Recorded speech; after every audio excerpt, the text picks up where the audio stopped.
श्री राम, जय श्री कृष्ण। चिरंजीवी मतलब अमरत्व की कथा, आज हम उस बारे में यहाँ पर जितने धरती तल पर आज भी हमारे साथ मौजूद है उन सभी अमर व्यक्तियों की मुलाकात करने वाले हैं। सर्वप्रथम हम मिलेंगे राजा बलि को। राजा बलि जो कि राक्षस कुल के दूसरे ऐसे राजा थे जो प्रहलाद के पोते थे, जो भगवत नाम स्मरण और इतने ज्ञान और दान उनके जैसा उस समय में और कोई भी नहीं था। इसका उन्हें गर्व था और वो स्वर्ग लोग भी विजय हासिल कर चुके थे, पर इस वजह से सभी देवता परेशान थे। तो विष्णु भगवान के पास जाते हैं और विष्णु भगवान से कहते हैं कि हमें इसका कोई ना कोई उपाय बताइए। तो विष्णु भगवान कहते हैं आप चिंता मत करो, मैं खुद अवतार लूंगा। तो वो एक छोटे से बटुक माने वामन का अवतार लेते हैं और ये राजा के पास पहुंच जाते हैं और वो उन्हें भिक्षा मांगते हैं और भिक्षा के स्वरूप वो उन्हें मांगते हैं मुझे केवल 3 पग की जमीन दो। तो राजा कहते हैं कि इससे कई गुना ज्यादा मैं तुझे दे सकता हूँ। वो कहते नहीं केवल 3 पग। जैसे ही वो यह कहते तो वो अपना विशाल रूप धारण कर लेते हैं वामन देव और उस पहला पग रखते हैं पृथ्वी पर, दूसरा रखते हैं स्वर्ग पर और कहते कि मैं तीसरा पग कहाँ रखूं। वो कहते कि मेरे शीश पर रख दीजिए। वो सुनकर वो काफी भगवान प्रसन्न होते हैं और उन्हें कहते कि मैं आपको इस जो पाताल लोक का राजा घोषित करता हूँ और आप अमर रहेंगे। और आज भी जब हम साउथ में जाते हैं तो ऐसा एक दिन माना जाता है कि जब राजा बलि उनके प्रजा की मुलाकात के लिए आते हैं और वहां पर उनका उत्सव मनाया जाता है जिसे ओणम का त्योहार माना जाता है। उसके पश्चात जो दूसरे चिरंजीवी थे उनकी ओर हम बढ़ने जा रहे हैं, भगवान परशुराम। इनकी कथा कुछ इस प्रकार है। जमदग्नि नामक एक ऋषि होते हैं जो काफी क्रोधित रहते हैं हर समय। कुछ कारणवश अपनी पत्नी रेणुका से वो क्रोधित होते हैं। वो इसके लिए अपने बच्चों से कहते हैं कि अपनी माता का शीश कौन काट सकता है। तो उनके सारे बच्चे इस चीज के लिए मना कर देते, पर एक इकलौता परशुराम जो इस चीज के लिए तैयार होता है और वो कहता है कि मैं अपनी माता का शीश काटूंगा। तो अपनी माता का शीश काट देते।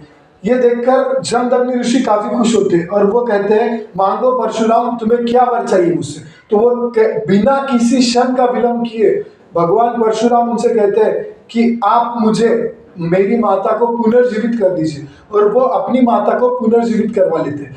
इस प्रकार वो जमदग्नि ऋषि अपने पिता का भी वचन रख लेते और अपनी माता को भी पुनर्जीवित कर देते।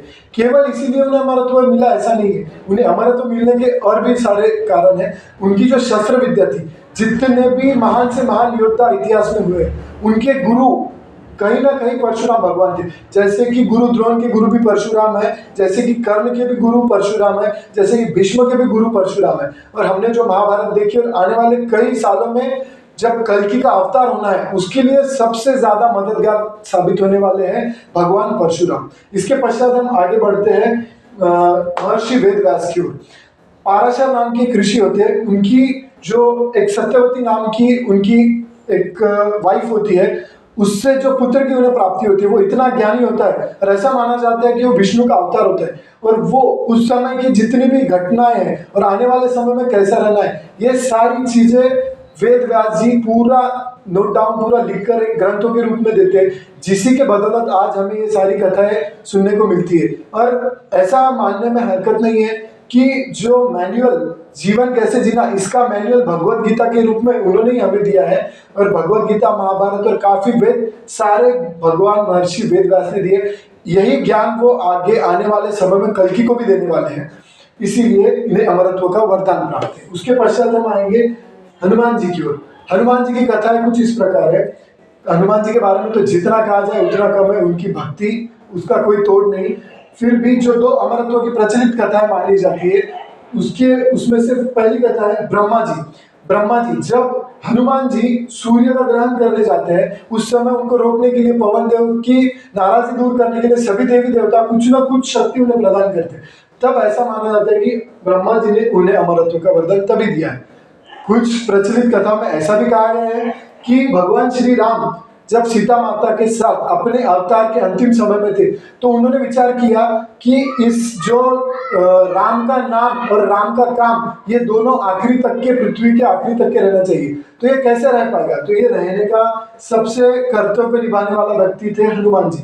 तो उन्होंने हनुमान जी को अमरत्व का वरदान दिया और कहा कि जहां भी राम का नाम और राम का काम रहेगा वहां आप रहेंगे। तो आज भी हम यहाँ पर भी हनुमान जी को जहां भी राम का नाम रहेगा वहां पर हम उन्हें उनकी अनुभूति करते हैं। उसके पश्चात आते हैं विभीषण की ओर।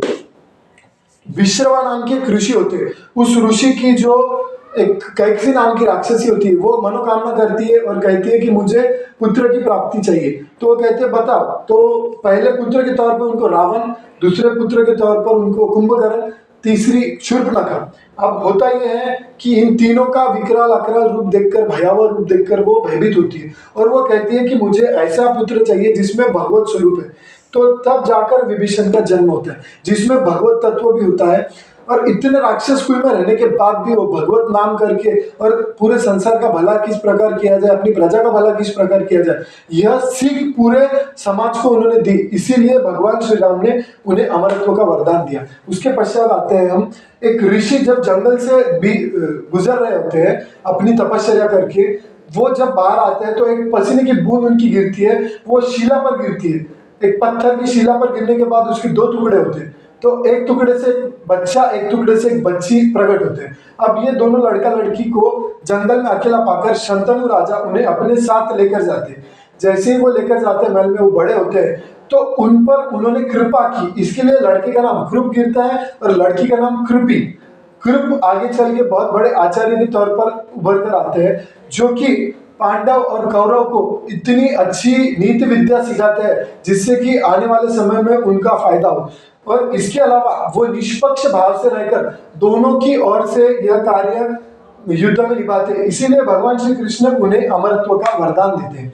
उसके पश्चात हम आते हैं अश्वत्थामा की ओर, जो कि कृपाचार्य की जो बहन थी कृपी, उनका विवाह द्रोण से होता है। गुरु द्रोण से उनका विवाह होता है कृपी का। ये दोनों का विवाह जब होता है तब वो दोनों पुत्र प्राप्ति के लिए शिव जी से मनोकामना करते हैं और शिव जी से मनोकामना करने के बाद उन्हें पुत्र की प्राप्ति होती है, जो कि जब उसका बर्थ होता है तब उसकी आवाज रोने की नहीं निकलती, उसके बजाय उसकी आवाज घोड़े की किंकारी, अश्व की किंकारी जैसे निकलती है। इसीलिए उसका नाम पड़ता है अश्वत्थामा। उनके जो चेहरे पर आप देख पा रहे हैं, जो मणि देख रहे हो, तो ये मणि उनको मिला है शिव जी की आराधना से। और शिव जी वरदान देते हैं कि कोई रोग, कोई हवा, कोई पानी, तुझे कोई कुछ तेरा बिगाड़ नहीं सकता। अब इस शक्ति का वो दुरुपयोग करते हैं दुर्योधन के साथ मिलकर आने वाले समय में। इससे द्रोण की हत्या हो जाती है और द्रोण की हत्या का प्रतिशोध लेने के लिए वो पांडवों की हत्या करने जाते हैं, पर गलती से उनके हाथ से पांडव पुत्रों की हत्या हो जाती है, जो कि अपराध था।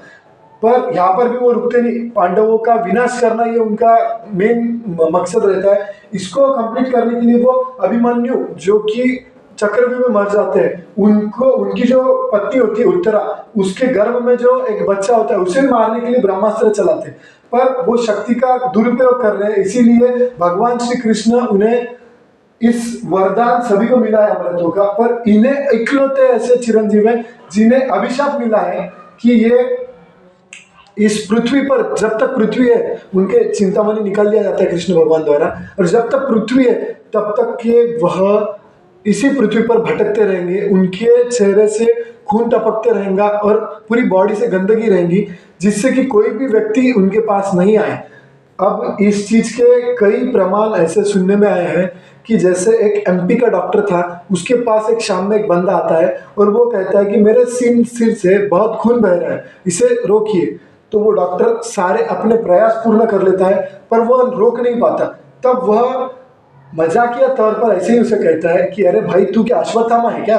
तो वो कहता है, जैसे ही वो कैंची लेकर पलटने जाता है डॉक्टर, तो देखता है कि वहां पर कोई भी नहीं रहता। वो सारे फुटेज चेक करता है, वहां पर भी कोई मिलता नहीं है। उसके जितने स्टाफ है उनको पूछता है, वहां पर भी वो मिलते नहीं है।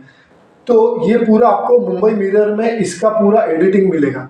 उसके बाद में ये थे पूरे सप्त चिरंजीव माने गए, पर अष्ट चिरंजीव की कथा उतनी ही रोमांचक है। अष्ट चिरंजीव जो थे वो थे, मृकंड ऋषि नाम के ऋषि थे और मरुदमती नाम की उनकी पत्नी थी। तो महादेव जी की वो आराधना करते कि हमें एक सुंदर पुत्र की प्राप्ति हो, पर महादेव जी दो शर्तें उनके सामने रखते हैं। पहली शर्त रखते हैं कि हमें ऐसा एक, आपको ऐसा बच्चा मिलेगा जो जिसकी अल्पायु सिर्फ 16 साल की उम्र होगी, पर वो 16 साल की उम्र के बाद में नहीं रहेगा, पर वो तेजस्वी जरूर होगा। दूसरा जो कंडीशन शर्त रखते हैं कि भाई आपका जो पुत्र होगा उसकी आयु बहुत ज्यादा होगी पर वो चल फिर नहीं सकेगा, वो मंद रहेगा, मतिमंद रहेगा। तो वो कहते हैं कि हमको अल्पायु तेजस्वी पुत्र चाहिए।